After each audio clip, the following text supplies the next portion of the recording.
Last time, we saw Cell covertly enter the picture, and now everyone is preparing for the Cell games. But will it actually be enough? We'll be covering all that and more in the 6th part of What If Saiyan Tails Grew Back. The Cell games finally arrive. Everyone besides Vegeta shows up right away. They have no clue where he is, but he's probably going to show up soon enough. Not that it really matters though, because Goku already thinks that both Gohans have this in the bag, although Goku is going to go first, just to gauge Cell's power, and then he'll let either of the Gohans handle it. So Goku's the first to step into the arena. The first fight with Cell commences. Of course, even though Goku did master Super Saiyan, Cell is stronger by this point. It's not by a huge margin though, since Cell is a little bit weaker than normal, because he doesn't have Frieza and Cold as part of him, but still, I feel like he would be stronger than Goku at this point, just that the gap is smaller. So not too much about this fight is different, and Goku does get a good gauge on his power. But Goku then drops out of the fight, giving up and turning to the Gohans. He would love for the younger Gohan to take on this fight because it would be a great experience for him, but future Gohan decides that he's going to go up next. He knows his past self is capable of this too, but he's going to take this serious and handle it himself. And Cell wonders why they're so confident. They seem assured that they're going to end up winning here, but how could that be the case? He's already that much stronger than Goku. There's no way either Gohan could be stronger than him.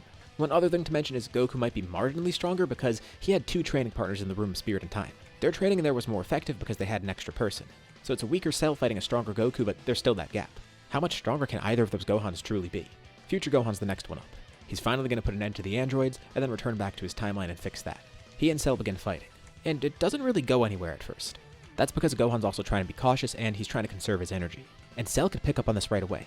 He's holding back for some reason. The reason Gohan's doing this is to make sure Cell isn't holding back himself, but no, Cell goes full power. And Gohan still is able to keep up with him, and that puts his mind at ease. Now he knows for sure, he will be able to defeat Cell here. Gohan then starts charging energy. Then there's a bright flash of light. He transforms. Remember how I said having extra people in the time chamber made them stronger? Well, it also made their training a lot more effective. Goku hasn't been able to do this yet, but both Gohans have ascended Super Saiyan, achieving Super Saiyan 2. Kid Gohan was actually the first one to showcase this briefly, but he wasn't able to grasp it. Future Gohan, on the other hand, was the first one to actually show it off and fully utilize it. I mean, he has Gohan after all, he has that same latent rage. He unlocked Super Saiyan 2, and then helped his past self unlock it as well. As for Goku, he's pretty close to that, but not quite there just yet. The 2 Gohans have that advantage. By now, Future Gohan is the stronger one in the battle, and they still do have the other Gohan who's at full health.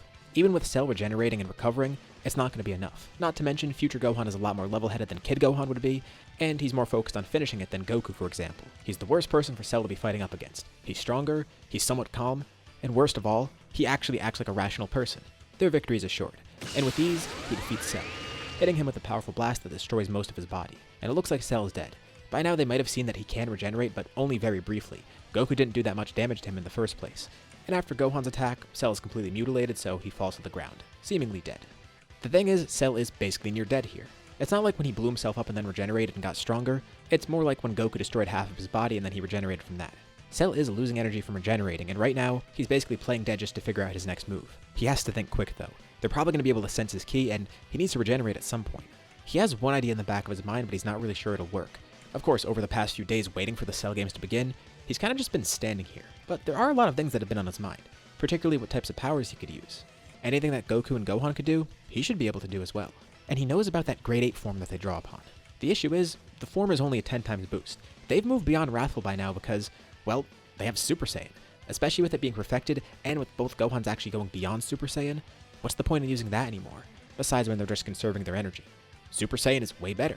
And with it being mastered, they could use it in a calm state of mind. But Cell knows that they're able to grow from rage, particularly both the Gohans. And that's how that Wrathful form works as well, so what if he were to use that for himself? It's going to work differently for him because he's basically already drawing on the power of a Super Saiyan. So would he be stacking the 2 of them together? He's not even sure if this will work. This is all hypothetical, but he only has one way to find out, and this is a last-ditch effort.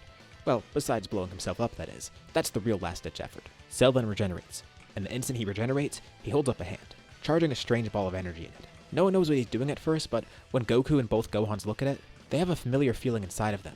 What they're looking at is a power ball. They could feel that power being drawn out. Of course, they're already Super Saiyans, and they could just suppress that power. They're not too sure what Cell's doing.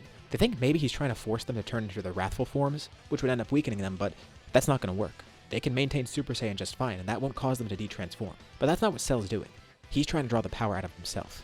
He throws the power ball up into the sky, looking at it and absorbing all of the energy from it. Again, he's not even really sure if this will work, but he powers up to his maximum, trying to draw on that power of Super Saiyan that he has deep within him, while also trying to force a Wrathful transformation out of himself. And then, something changes within Cell. There's a huge surge of energy, and for a moment it looks like Cell's about to transform into what looks to be a great ape. But he's able to maintain his body's shape. he does have access to Wrathful after all, and he can modify his body shape to an extent.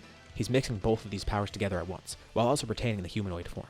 Goku never even thought of trying this, but he can't really do that right now because he doesn't know how it's going to work, or even if it would work. Plus, even with the control they have over Wrathful, what happens when they introduce Super Saiyan on top of that? It might have the same problems Wrathful used to originally have, or rather just a grade 8 form in general. Basically what Cell's trying to do right now is force a transformation that he doesn't even know exists, nor the others for that matter. And he feels his body begin to morph. He also feels his mind losing control, but he's able to quell that. There's a huge burst of power, and then Cell undergoes some weird changes. He doesn't look too different, but there is a noticeable change within him. The most terrifying part is that he's definitely powered up. Cell's basically created his own brand new form, essentially using the principles of what we know about Super Saiyan 4. But because it's Cell, it becomes very different. The important thing is, this is a power boost, drawing on the power of Grade 8. Gohan powers back up into Super Saiyan 2, and Kid Gohan powers up as well. Well, now they know they need to destroy Cell completely, and it's going to be a bit tougher because he grew in power, but he did lose a lot of energy from fighting Gohan, and forcing out that transformation did put a lot of stress on his body. Cell is running kind of low on energy, but in terms of his raw strength, he's grown stronger than the 3 Saiyans combined. They're ready to jump back into the battle, but then they hear a voice yell out. This entire time, Vegeta has actually been nearby, just watching everything from a distance, and when he saw this, he was pretty surprised. So, Cell figured out the same exact thing he did, hasn't he? He's actually been saving this for a fight with Kakarot. He was watching the fight between Gohan and Cell just to see what that Super Saiyan 2 form's like, but he kinda knew deep down that he might have to fight Cell himself, which is fine, he's definitely not gonna turn that down. Although he really hoped to surprise Kakarot with this. That extra time he spent in the time chamber was really beneficial for him. Unlike before, he didn't spend the whole time in there with Piccolo. Piccolo also wasn't seeing crazy gains, and going in there with Vegeta wasn't really great, so no one's seen what Vegeta's been up to.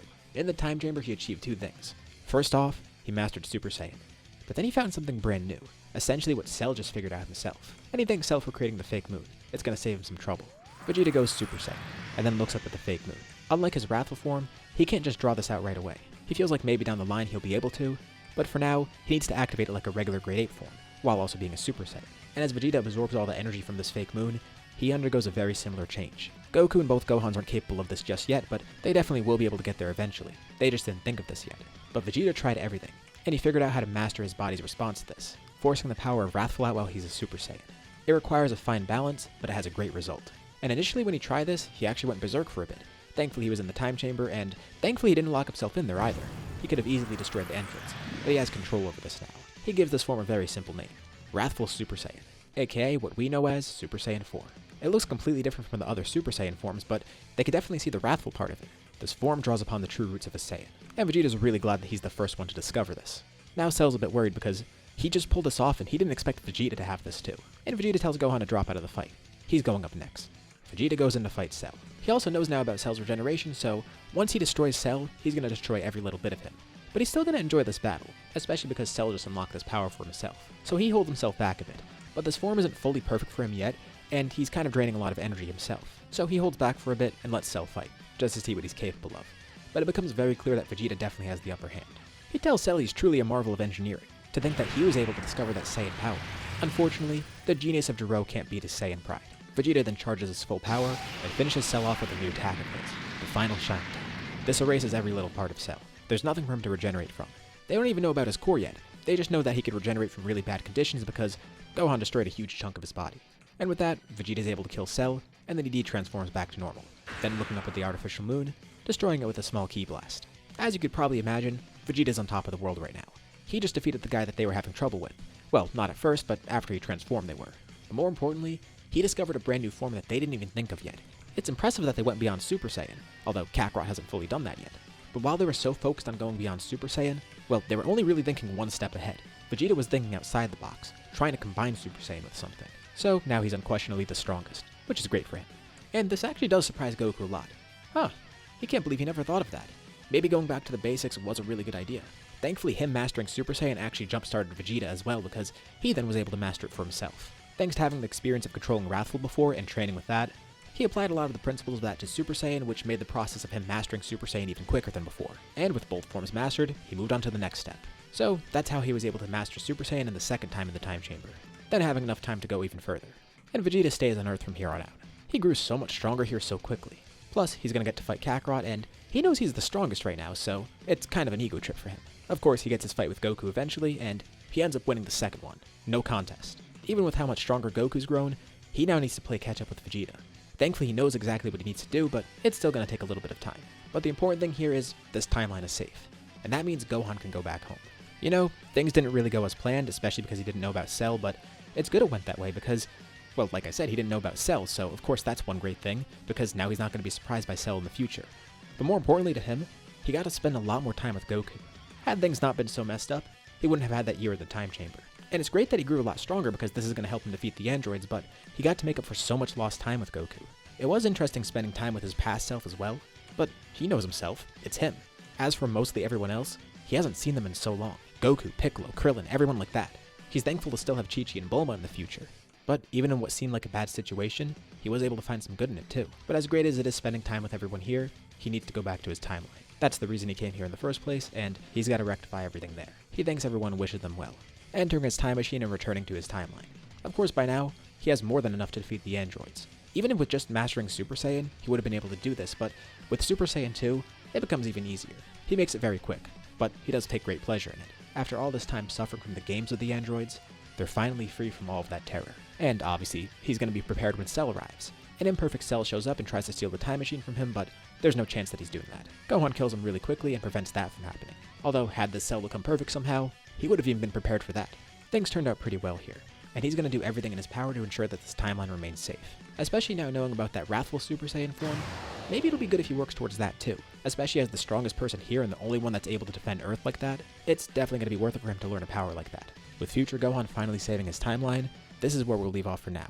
What'd you guys think about this part? What's going to happen next? Leave your thoughts and ideas in the comments below. I'd love to see what you guys think. As usual, be sure to drop a like and subscribe if you haven't already. It really does help with the channel, and it shows me you want to see more videos like this. Anyways, thank you all for watching, and I'll see you all in my next video.